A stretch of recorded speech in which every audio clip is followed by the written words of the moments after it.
Assalamualaikum warahmatullahi wabarakatuh. Selamat berjumpa kembali kepada seluruh pemirsa dari Kolbu Channel dimanapun Anda berada. Dan Alhamdulillah pada momentum 10 Dzulhijjah pada hari ini kita berkesempatan kembali untuk berjumpa dengan guru kita Al-Mukarram Dr. Kiai Haji Kurnali Sobandi MM, yang pada kesempatan di momentum 10 Dzulhijjah atau hari Idul Adha ini beliau akan menyampaikan tausiah terkait keberkahan pada hari Tarwiyah dan Arafah. Kita akan simak bersama keberkahan yang terkandung pada dua momentum di bulan haji ini yang kita kenal dengan musim haji, ya, pada saat momentum di mana jutaan jamaah haji Indonesia berada di Mekah Al-Mukarramah. Ada satu peristiwa yang sungguh luar biasa yang pernah dilakukan oleh Rasulullah SAW, yaitu sedang Tarwiyah dan Arafah atau Kufi Arafah. Kita simak bersama dan kami persilakan kepada Al-Mukarram Dr. Kiai Haji Kurnali Sobandi untuk menyampaikan tausiah pada hari Bismillahirrahmanirrahim. Assalamualaikum warahmatullahi wabarakatuh. Waalaikumsalam warahmatullahi wabarakatuh. Alhamdulillahi wahdah, sadaqa wahdah, wa nasara abdah. Salatu wassalamu ala Rasulillah Sayyidina Muhammad ibn Abdillah wa ala alihi wa sahbihi wa mawala. Pemirsa penjernih Kolbu Channel yang dirahmati Allah Subhanahu wa Ta'ala, dan terhormat The Honor penjernih Kolbu Channel merupakan Dr. Muhammad Budi. Mudah-mudahan kita semua yang menyimak hadir, dan khususnya pada 10 Dzulhijjah ini kita doakan mudah-mudahan 10 Dzulhijjah tahun 1445 Hijriah mudah-mudahan senantiasa diberikan kesehatan yang prima oleh Allah Subhanahu wa Ta'ala. Amin. Afiat, sukses, manfaat dan berkah untuk diri, keluarga, umat dan bangsa dunia serta amin. Allah ya Allah. Setiap datang bulan Dzulhijjah, maka kita diingatkan untuk melaksanakan 3 panggilan. Ada tiga panggilan Allah, ya. Pertama adalah panggilan untuk melaksanakan sholat Dzulhijjah atau sholat Idul Adha. Yang kedua adalah panggilan untuk melaksanakan ibadah haji. Dan yang ketiga adalah panggilan untuk berkurban karena Allah Subhanahu wa Ta'ala. Untuk taqarrub ila Allah, ya. Untuk taqarrub ila Allah Subhanahu wa Ta'ala. Hal ini adalah bagian dari diversifikasi amal soleh, di mana Allah Subhanahu wa Ta'ala menginginkan bahwa kita tidak hanya satu bentuk ibadah yang kita tekuni, tapi Allah ciptakan berbagai macam bentuk amal ibadah, dari mulai keutamaan Tarwiyah, Arafah, Dzulhijjah, dan ayam tasyrik. Itu semua adalah bagian dari diversifikasi amalan kesolehan dari Allah Subhanahu wa Ta'ala, merupakan keutamaan untuk umat Nabi Muhammad Sallallahu Alaihi Wasallam. Oleh karena itu, setiap datang 10 Dzulhijjah, maka kita diingatkan oleh Rasulullah bahwa 10 Dzulhijjah adalah hari di mana kalau kita beramal soleh, itu amal soleh yang paling dicintai oleh Allah Subhanahu wa Ta'ala. Dari 10 Dzulhijjah itu ada disebutnya adalah keberkahan Yaumul Tarwiyah dan Yaumul Arafah. Oleh karena itu, pada kesempatan ini kita akan sedikit membahas fokus terhadap apa saja keberkahan yang ada di hari Tarwiyah, Arafah, dan amalan apa yang harus kita lakukan di hari Tarwiyah dan Arafah. Baik, itu dulu. Nanti kita akan perjelas dengan sistematika. Setidaknya ada 3 bagian. Pertama, apa itu Tarwiyah dan Arafah. Bagian yang kedua adalah keberkahan apa yang ada di hari Tarwiyah dan Arafah. Dan bagian yang ketiga adalah amalan istimewa apa yang harus kita lakukan hari Tarwiyah dan Baik. Arafah. Baik pemirsa cinta menjadi Kolbu Channel dimanapun Anda berada, telah diberikan materi pengantar terkait dengan dua hari yang sangat besar keberkahan dari Allah Subhanahu wa taala. Allah akan limpahkan ke hari Tarwiyah dan hari Arafah. Dan kita akan simak kembali lanjutan dari pemaparan beliau, karena tadi baru preambul pembukaan. Kita akan simak berikutnya. Beliau Al-Karam Dr. Kiai Haji Purnawirawan Sobat DMM akan mengulas apa hakikat atau maknawi dari Tarwiyah, kemudian apa sih keberkahan yang akan Allah limpahkan pada momentum hari Arafah, Tarwiyah dan Arafah, serta amalan-amalan istimewa apa yang mesti dilaksanakan, dilakukan, yang boleh jadi kebanyakan para jamaah haji yang berada di tanah suci kurang memahami atau tidak mengetahui di balik amalan-amalan istimewa yang akan berdampak positif atau hubungan yang sangat signifikan bagi keberkahan dalam kehidupan kita. Betul, Al-Karam di kupas tuntas di balik makna Tarwiyah, keberkahan di hari Tarwiyah dan hari Arafah, serta amalan-amalan istimewa di dua hari itu. Betul. Baik, oleh karena itu pada kesempatan kali ini izinkan saya ingin menyampaikan judulnya adalah keberkahan hari Tarwiyah dan Arafah. Judul ini akan bisa dipahami dengan memahami tiga bagian. Bagian yang pertama adalah apa itu hari Tarwiyah dan Arafah? Apa itu hari Tarwiyah dan Arafah? Hakikat dari Tarwiyah dan Arafah. Yang kedua adalah keberkahan apa saja yang ada di dalam hari Tarwiyah dan Arafah, serta amalan. dan yang ketiga, bagian terakhir adalah amalan istimewa apa yang harus dilakukan di hari Tarwiyah dan Arafah. Dan di balik amalan istimewa tentunya akan memperoleh pahala istimewa. Fadhal, silakan. Oleh karena itu kita akan awali dari bagian yang pertama, yaitu apa itu atau apa hakikat dari Tarwiyah dan Arafah. Hari Tarwiyah adalah hari jatuh pada tanggal 8 Zulhijjah. 8 Zulhijjah. 8 Zulhijjah tergantung dari masing-masing negara masing-masing. Jadi tidak berfokus kepada tanah suci di Arab karena perbedaan geografis dan sebagainya, maka memungkinkan perbedaan hari Tarwiyah di beberapa negara. Oleh karena itu, ketika kita memahami Tarwiyah, maka Tarwiyah adalah tanggal di mana jatuh pada tanggal 8 Zulhijjah. Setiap tanggal 8 Zulhijjah maka disebutnya Tarwiyah. Tanggal 8 Zulhijjah tergantung pada negara masing-masing, itu disebutnya adalah hari Tarwiyah. Hari Tarwiyah disebut Tarwiyah karena Nabi Ibrahim berdasarkan sejarahnya itu ketika beliau bermimpi diperintahkan oleh Allah untuk mengorbankan putranya Ismail, kemudian Nabi Ibrahim pada malam ke-8 itu yatarawwa, ada kebingungan, ada kebimbangan, ada keraguan. Jadi ini akar kata dari Tarwiyah. Tarwiyah yatarawwa. Apakah mimpi itu datangnya dari Allah ataukah benar-benar mimpi itu datangnya dari setan? Karena diperintahkan untuk mengorbankan putranya. Oleh karena itu begitu pagi harinya Nabi Ibrahim yatarawwa, Tarwiyah, bingung apakah memang ini mimpi dari Allah ataukah dari setan. Lalu kemudian pada malam berikutnya, malam 9 Zulhijjah, tanggal 9 Zulhijjah adalah hari Arafah. Jadi hari Arafah adalah jatuh pada tanggal 9 Zulhijjah di negara masing-masing. Makna Arafah dari kata Arafah itu yakin.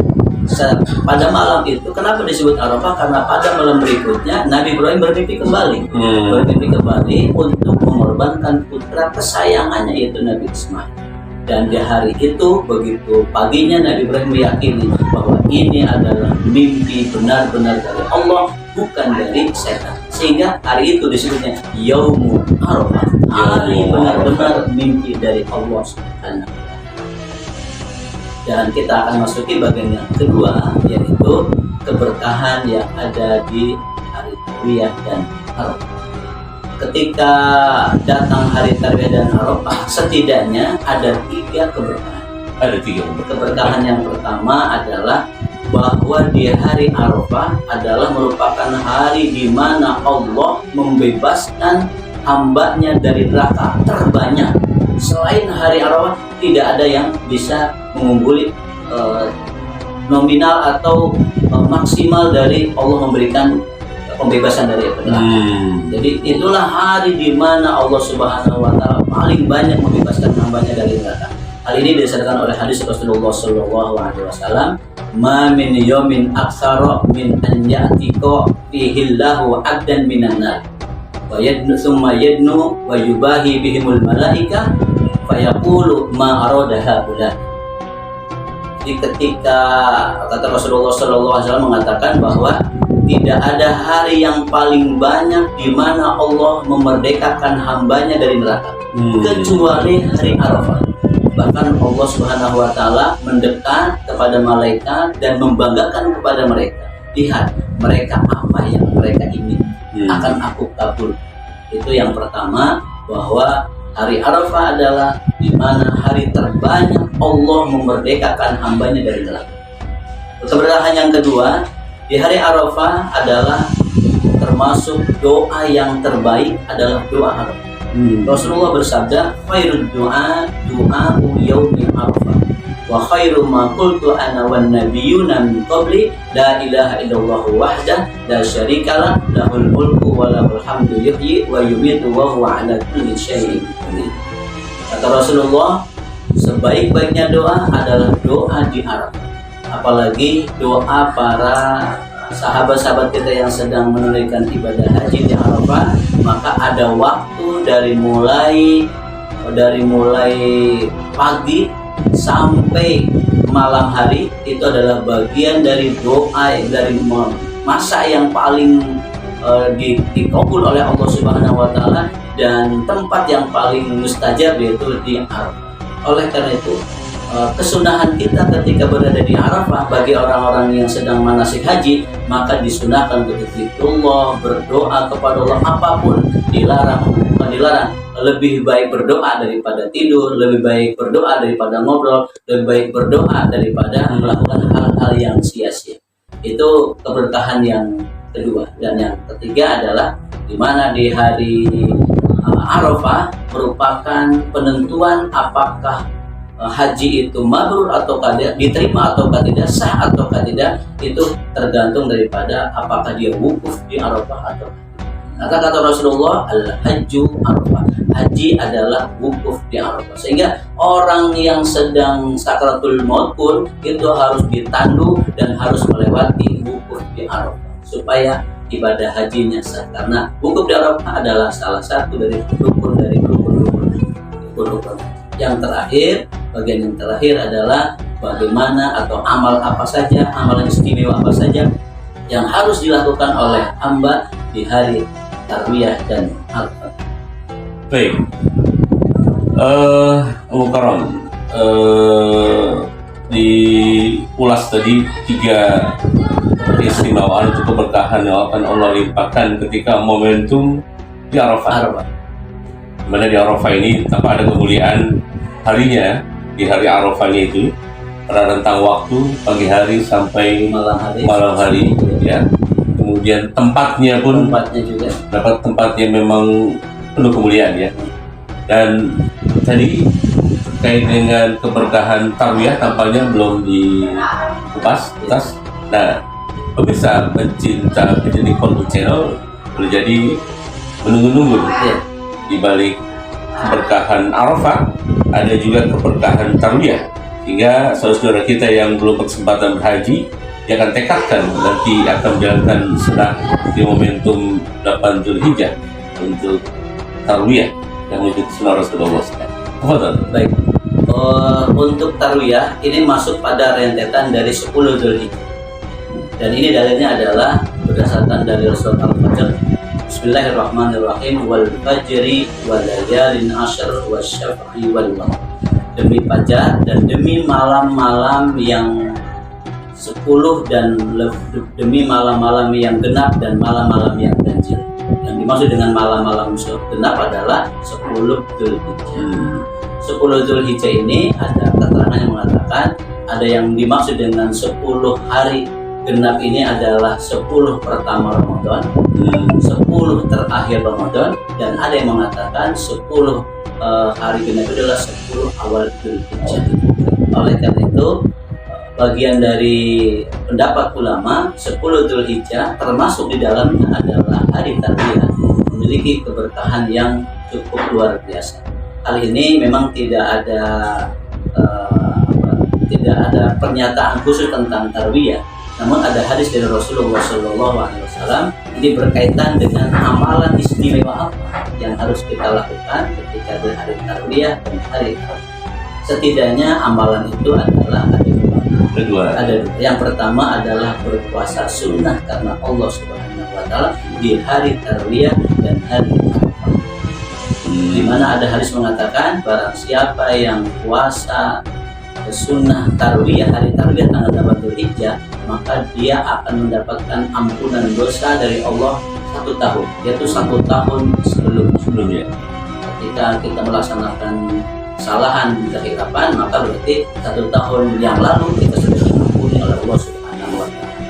Kalau kita puasa sunnah hari Arafah tanggal 9 Dzulhijjahnya, maka Rasulullah mengatakan barang siapa yang puasa di hari Arafah, maka dia akan mendapatkan ampunan 2 tahun, 1 tahun sebelumnya dan 1 tahun setelah.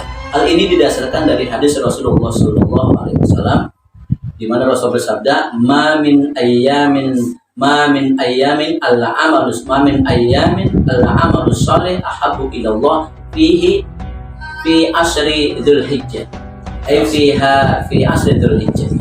Kata Rasulullah, tidak ada hari yang paling mulia di mana amal soleh di tanggal 10 Dzulhijjah ini adalah merupakan amal soleh yang paling dicintai oleh Allah Subhanahu wa Ta'ala.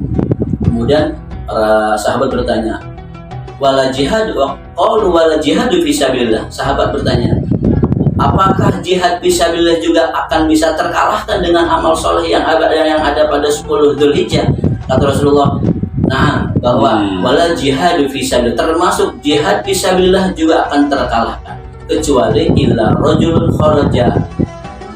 kharaja binafsihi wa malihi walam yarji bidzalika min syai'. Kecuali kalau seseorang dia berperang di jalan Allah, membawa harta, membawa badannya, membawa namanya, tapi kemudian dia pulang tanpa apapun kecuali namanya saja, maka berarti akan mampu mengungguli keberkahan amal soleh yang ada di 10 Dzulhijjah, termasuk hari Tarwiyah dan Arafah.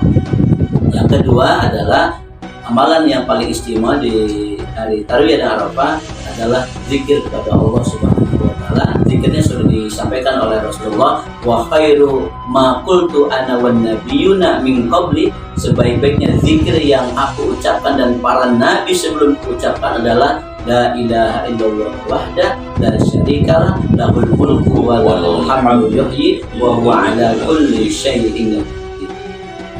Baik, para pemirsa dan pencinta di channel rahmatullah, sudah diulas secara komprehensif balik 2 hari tadi yang memiliki keberkahan di dalamnya serta amalan-amalan istimewa pada momentum hari Tarwiyah dan Arafah. Afwan, Mukarram, ini sebelum kita tutup ya, karena owner penjadi Kolbu Channel, Anda pribadi ini sebagai testimoni ya, alumnus Tarwiyah ketika haji pada 2015. Nah, tampaknya ini perlu ditajam lagi terkait Tarwiyah, karena sangat merasakan lelah dan letihnya luar biasa. Ketika kita harus berjalan dari hotel itu menuju tenda di Mina, kita bermalam ya, 1 malam itu.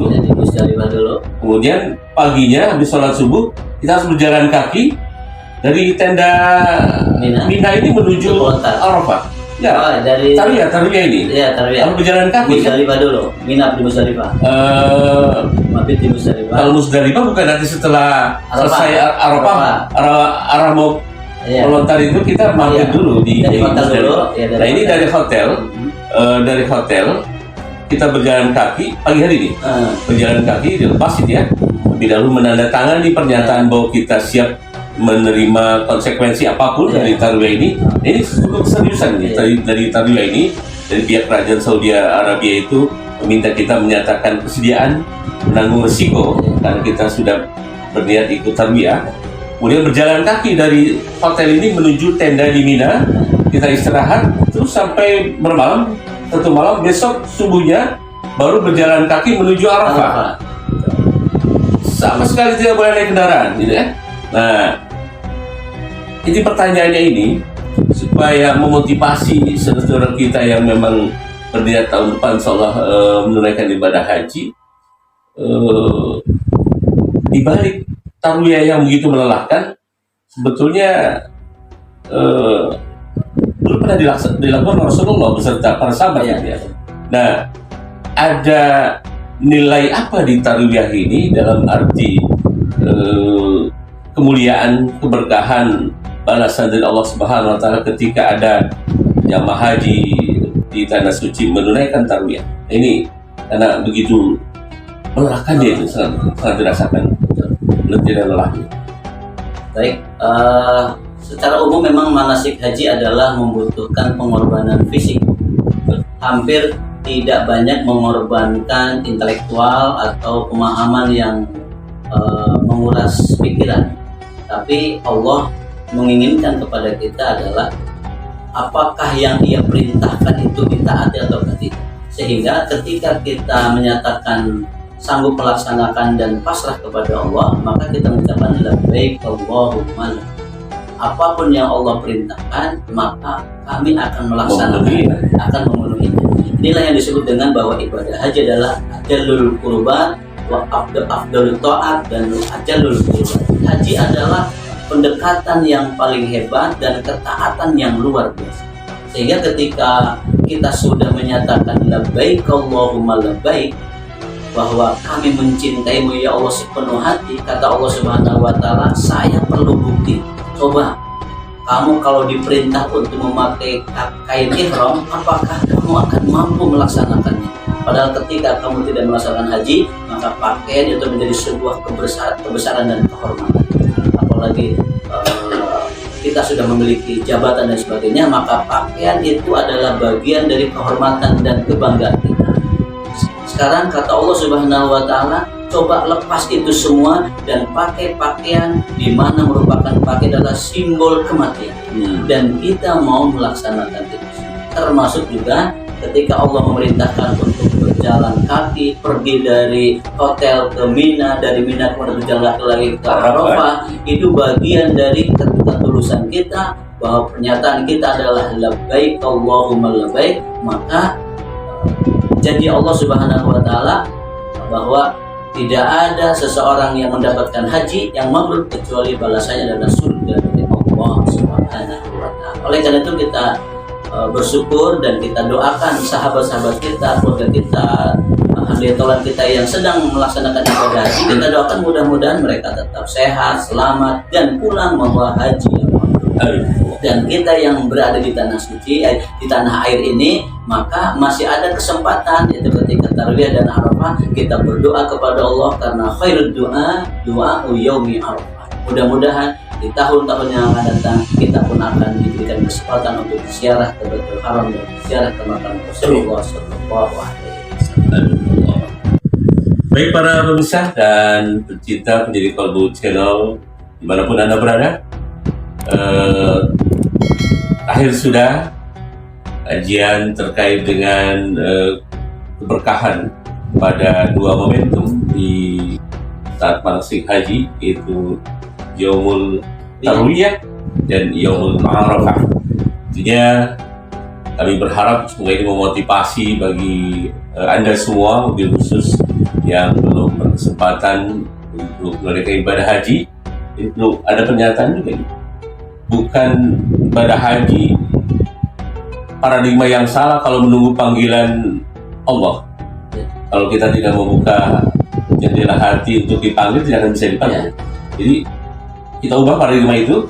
Untuk mendapatkan panggilan dari Allah, maka kita harus bersihkan hati, siapkan diri untuk berangkat kepada haji, dan tentunya siapkan ongkosnya juga. Ongkosnya. Jadi manis tatoa itu 3. Ongkos haji cukup, yang ditinggalkan cukup, fisik kuat. Semoga pada pemirsa cinta menjadi Kolbu Channel, rahimahumullah, yang belum berkesempatan ibadah haji, Anda tergugah hatinya untuk segera menunaikan panggilan Allah Subhanahu wa Ta'ala dan menggapai 2 keberkahan pada 2 momentum, yaitu pada Yaumul Tarwiyah dan Yaumul Arafah. Sampai berjumpa kembali pada kajian berikutnya, dan akhirnya saya Dr. Haji Parmawan MPD, co-owner dari Kolbu Channel, serta narasumber kita Al-Karam Dr. K. Haji Kunali Sobandi MM undur diri, dan kami akhiri. Wallahul muwaffiq ila aqwamit thoriq. Wassalamualaikum warahmatullahi wabarakatuh.